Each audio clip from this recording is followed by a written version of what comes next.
Morning mga kainday, nandito tayo ngayon sa garden. Ay ayan, alam niyo ba yan? Ay, kilala niyo ba yan? Yung halaman na yan. Nanguha ko ng malunggay sa kapitbahay. Yan kasi magluluto ako ng munggo. Kanya sana pag binigyan ako ng malunggay mga kainday, di ba ang dami? Sulit ang dami ng malunggay na ibinigay sa akin. Isang puno iyan eh.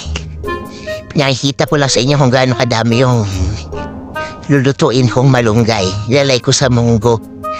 Hanggat wala pa yung amo, magluluto ako ng munggo para naman makatikim ng gulay, o diba?